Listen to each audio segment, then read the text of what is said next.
All of the above. All, All of the above. I'm a politician, I'm an NGO and I'm doing this all for fun.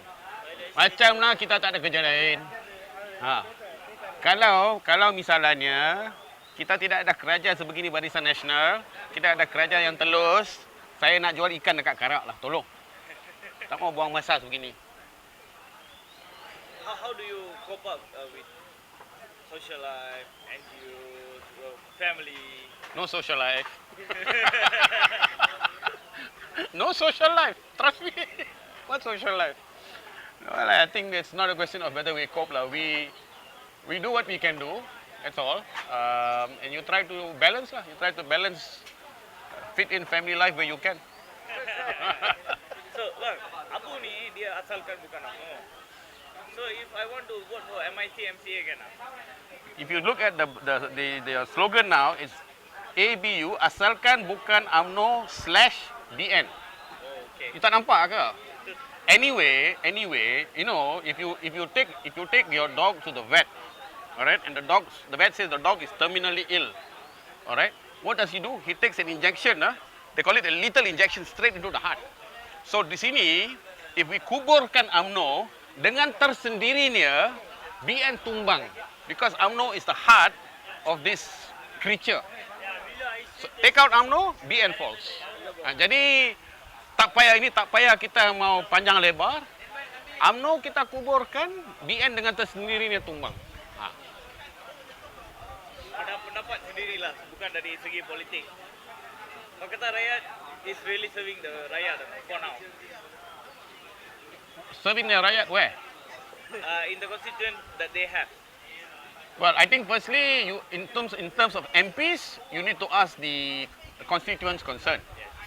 All I can say is this: before there was Pakatan Rakyat, there was this loose coalition that promised us in the run-up to the 12 GE that they supported and endorsed the People's Declaration. Now, if you were assuming your question was, Haris, anything in the People's Declaration that they could have done in the states that they control, my answer is no. All right? I'll give you two examples. Local council elections, independent newspaper, all right? Both of which are in the People's Declaration. And both of which, particularly in Selangor, NGOs were pushing, I think there was, I can't remember the name of the NGO, that even gave to the Selangor government a proposal as to how they could simulate local council elections. Subang Jaya, Petaling Jaya, all right? Simulate. What you want is a participatory process where the people are able to register their choice. And kerajaan boleh patuhlah dengan pemilihan rakyat. One. Number two, independent newspaper. What has the Selangor government given us? Selangor Times. We need a newspaper, independent newspaper, to take on Utusan and Berita Harian. But Selangor Times is in English and Mandarin. Okay? Selangor Kini is monthly and it's basically about propaganda for Pakatan Rakyat in Selangor. So where's the independent newspaper?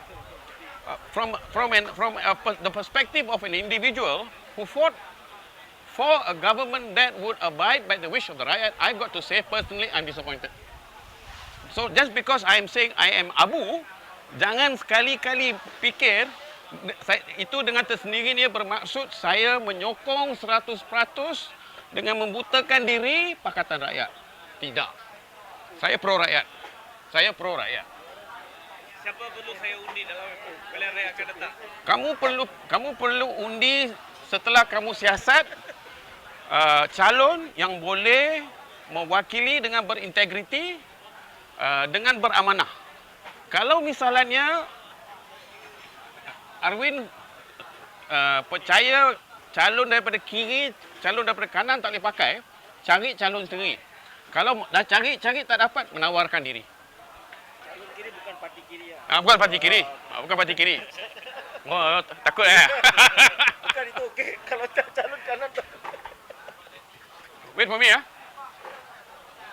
Dia racing ke? Ha? Racing ke? No. saya kena stand election all the time. Tak, betul. Saya dah boring bosan dengan orang pandai duduk kritik aja. Ini tak boleh pakai, itu tak boleh pakai, dia tak guna. Tapi okey, bangunlah pergi cari calon yang boleh pakai. Kalau tak dapat, menawarkan diri. Jangan macam pandai kritik aja. This is your constituency. It's about taking ownership of your constituency, your government, your processes, your institutions. Jangan ambil sikap tak ada lah, lantak lah, tak payah, tak apalah.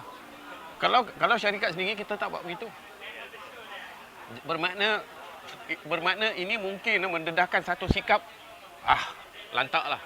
Lantak. You are not taking ownership of your country and the processes and the institutions. We talk about media. So now we have many medias lah, online portal, independent media, some very service. Which media can I which one can I follow now? Which one can you follow? If you want to know who died yesterday, then you will buy the usual newspapers lah.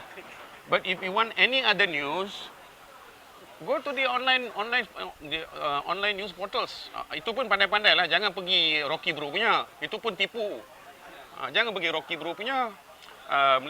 Malaysia Chronicles lah. Malaysia Chronicles itu pun berat kepada PKR, berat kepada Tian Chua. Kita nak independent. Independent bukan sebab you daripada FMT. Saya confident FMT. Saya suka dengan quality of reporting in Malaysian Insider. Malaysia kini sekarang okeylah, bagi saya masih lagi boleh terima. Tapi dia orang kena hati-hati. Sebab orang dah mula tanya-tanya sama ada dia dibiayai oleh parti-parti politik. So to me, utusan kita boykot, berita harian kita boykot, Wong Chun Wai punya kertas najis tu pun kita boykot. We should just boycott the mainstream media.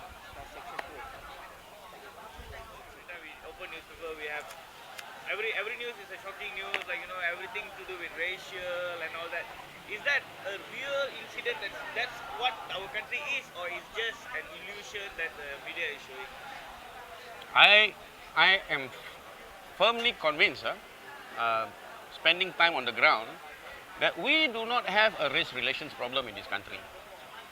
On the ground, kebetulannya people get along well, alright. BN and its media spins this issue. Dulu asyik dia main isu kaum. Tapi lepas PRU 12 nampak gaya isu kaum tak berkesan. Sekarang dia kerap kali main isu agama. Sebab seolah-olah orang Melayu khususnya di kawasan bandar sekarang sudah lebih pandai. They also have access to the alternative news. They also understand that this is UMNO's attempt to divide again. So, UMNO, Perkasa, Pakida all now go to issue agama. Alright? But again on the ground, we don't have an issue. You take the issue of Allah. At one time, this problem about can Allah be uttered.